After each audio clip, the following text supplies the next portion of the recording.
英語聞き流しリスニング、英語テキストと MP3 ダウンロード、その他の物語はホームページからお聞きいただけます。88thpp.com 88thpp.com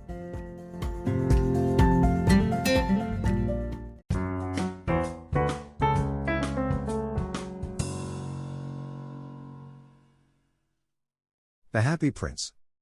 High above the city, on a tall column, stood the statue of the Happy Prince. He was gilded all over with thin leaves of fine gold. For eyes he had 2 bright sapphires, and a large red ruby glowed on his sword hilt. He was very much admired indeed. He is as beautiful as a weathercock, remarked one of the town councillors who wished to gain a reputation for having artistic tastes, only not quite so useful, he added, fearing lest people should think him unpractical, which he really was not. "Why can't you be like the Happy Prince?" asked a sensible mother of her little boy who was crying for the moon. "The Happy Prince never dreams of crying for anything." "I am glad there is someone in the world who is quite happy," muttered a disappointed man as he gazed at the wonderful statue. "He looks just like an angel," said the charity children as they came out of the cathedral in their bright scarlet cloaks and their clean white pinafores. "How do you know?" said the mathematical master. "You have never seen one." "Ah. But we have, in our dreams," answered the children, and the mathematical master frowned and looked very severe, for he did not approve of children dreaming. One night there flew over the city a little swallow. His friends had gone away to Egypt 6 weeks before, but he had stayed behind, for he was in love with the most beautiful reed. He had met her early in the spring as he was flying down the river after a big yellow moth, and had been so attracted by her slender waist that he had stopped to talk to her. "Shall I love you?" said the swallow, who liked to come to the point at once, and the reed made him a low bow. So he flew round and round her, touching the water with his wings, and making silver ripples. This was his courtship, and it lasted all through the summer. "It is a ridiculous attachment," twittered the other swallows. "She has no money, and far too many relations," and indeed the river was quite full of reeds. Then, when the autumn came, they all flew away.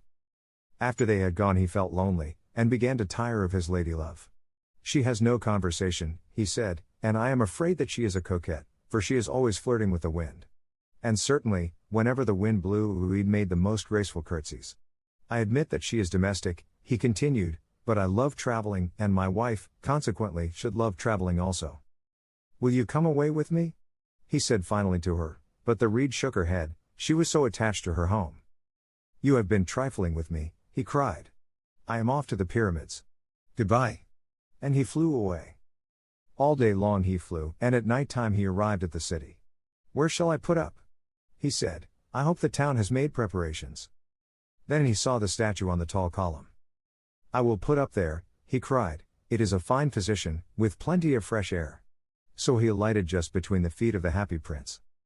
"I have a golden bedroom," he said softly to himself as he looked round, and he prepared to go to sleep, but just as he was putting his head under his wing a large drop of water fell on him. "What a curious thing!"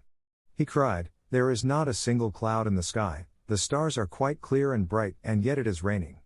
The climate in the north of Europe is really dreadful." The reed used to like the rain, but that was merely her selfishness. Then another drop fell. "What is the use of a statue if it cannot keep the rain off?" he said. "I must look for a good chimney pot," and he determined to fly away. But before he had opened his wings, a third drop fell, and he looked up, and saw, what did he see? The eyes of the Happy Prince were filled with tears, and tears were running down his golden cheeks. His face was so beautiful in the moonlight that the little swallow was filled with pity. "Who are you?" he said. "I am the Happy Prince." "Why are you weeping then?" asked the swallow. "You have quite drenched me." "When I was alive and had a human heart," answered the statue, "I did not know what tears were, for I lived in the palace of Sanssouci, where sorrow is not allowed to enter. In the daytime I played with my companions in the garden, and in the evening I led the dance in the great hall. Round the garden ran a very lofty wall, but I never cared to ask what lay beyond it, everything about me was so beautiful. My courtiers called me the Happy Prince, and happy indeed I was, if pleasure be happiness. So I lived, and so I died.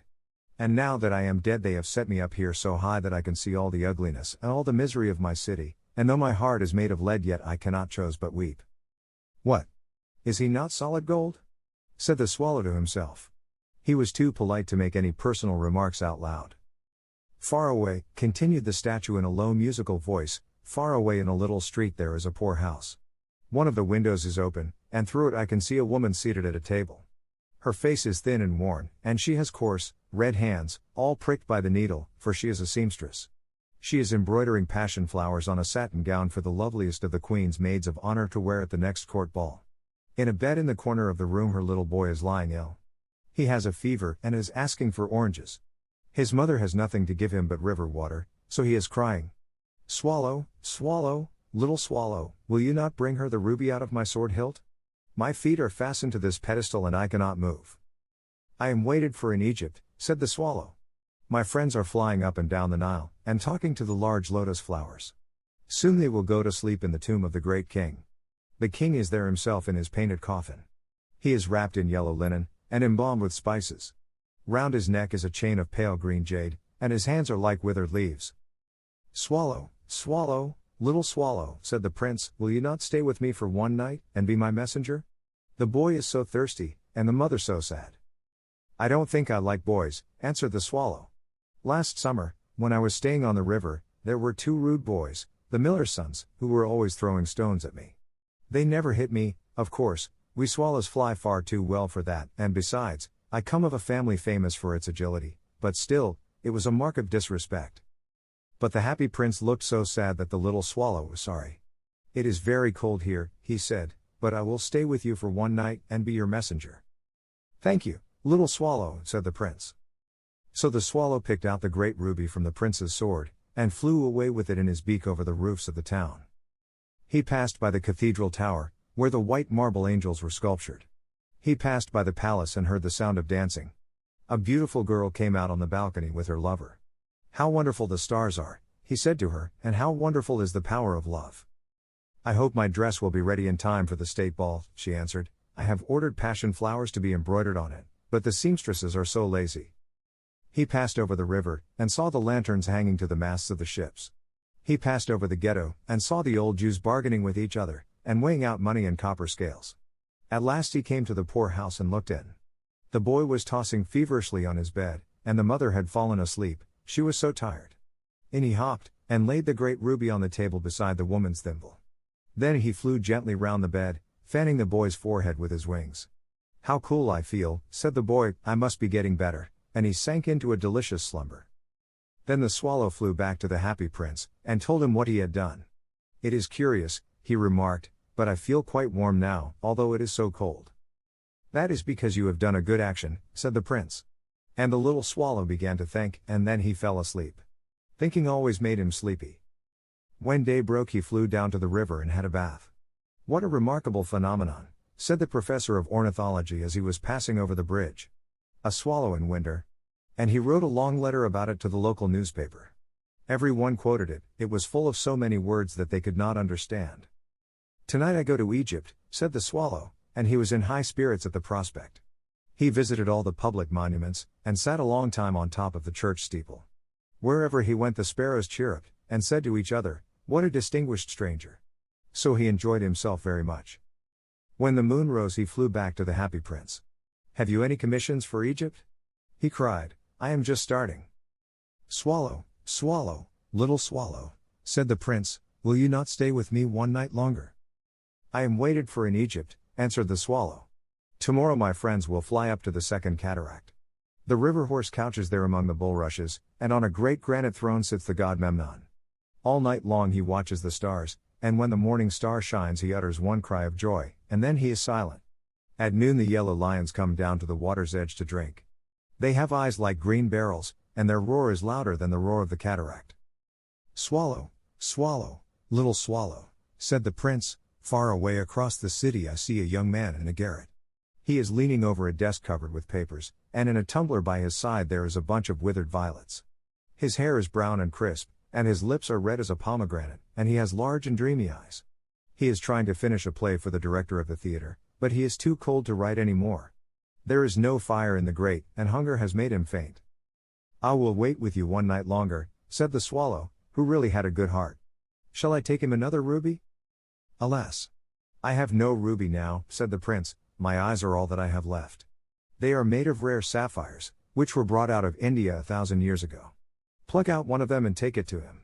He will sell it to the jeweler and buy food and firewood, and finish his play. Dear Prince, said the swallow, I cannot do that, and he began to weep. Swallow, swallow, little swallow, said the prince, do as I command you. So the swallow plucked out the prince's eye, and flew away to the student's garret.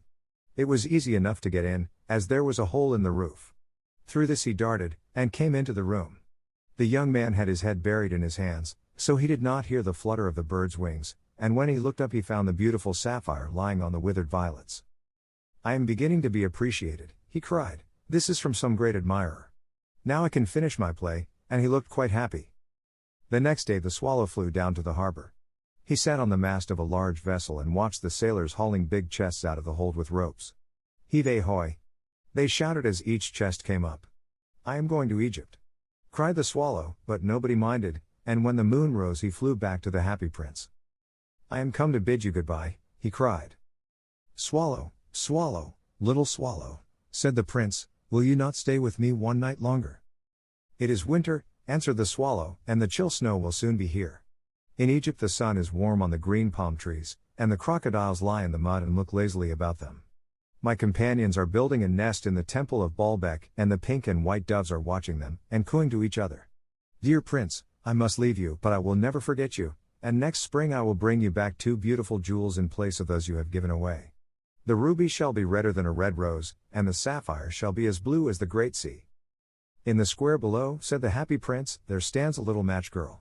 She has let her matches fall in the gutter, and they are all spoiled. Her father will beat her if she does not bring home some money, and she is crying. She has no shoes or stockings, and her little head is bare. Pluck out my other eye, and give it to her, and her father will not beat her. I will stay with you one night longer, said the swallow, but I cannot pluck out your eye. You would be quite blind then. Swallow, swallow, little swallow, said the prince, do as I command you. So he plucked out the prince's other eye, and darted down with it. He swooped past the match girl, and slipped the jewel into the palm of her hand. What a lovely bit of glass, cried the little girl, and she ran home, laughing. Then the swallow came back to the prince. You are blind now, he said, so I will stay with you always. No, little swallow, said the poor prince, you must go away to Egypt.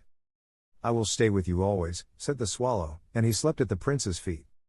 All the next day he sat on the prince's shoulder, and told him stories of what he had seen in strange lands.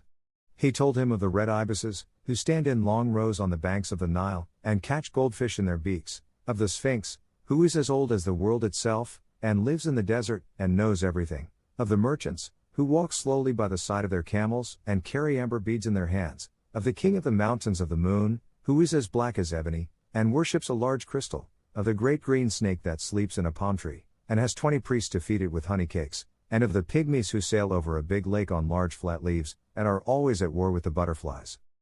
Dear little swallow, said the prince, you tell me of marvelous things, but more marvelous than anything is the suffering of men and of women. There is no mystery so great as misery.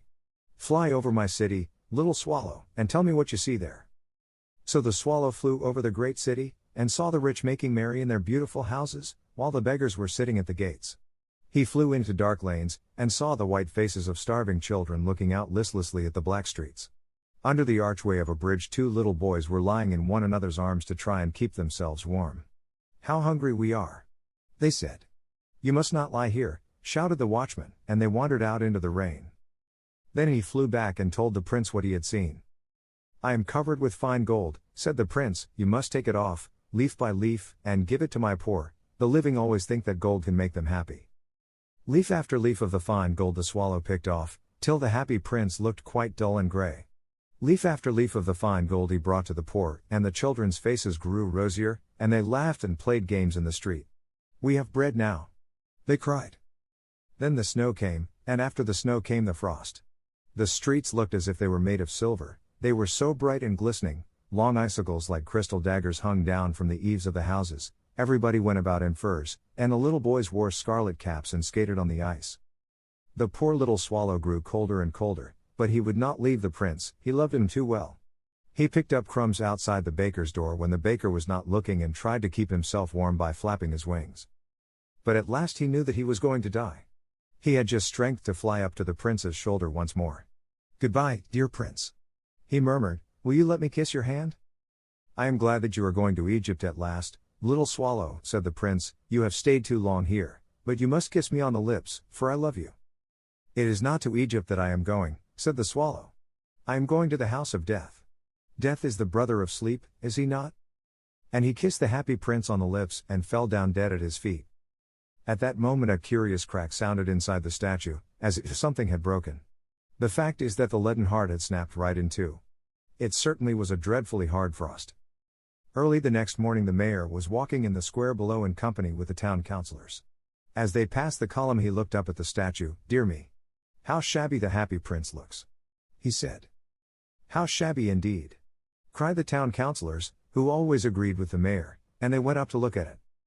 The ruby has fallen out of his sword, his eyes are gone, and he's golden no longer, said the mayor. In fact, he is little better than a beggar. Little better than a beggar, said the town councillors. And here is actually a dead bird at his feet, continued the mayor. We must really issue a proclamation that birds are not to be allowed to die here. And the town clerk made a note of the suggestion. So they pulled down the statue of the happy prince. As he is no longer beautiful, he is no longer useful, said the art professor at the university. Then they melted the statue in a furnace, and the mayor held a meeting of the corporation to decide what was to be done with the metal. We must have another statue, of course, he said, and it shall be a statue of myself. Of myself, said each of the town councillors, and they quarreled. When I last heard of them they were quarreling still.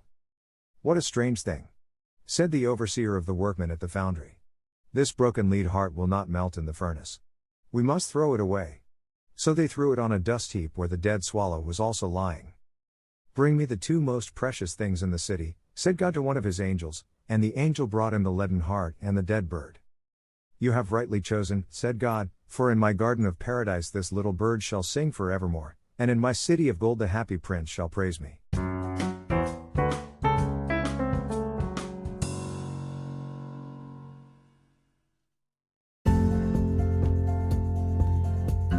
英語聞き流しリスニング、英語テキストと MP3 ダウンロード、その他の物語はホームページからお聞きいただけます。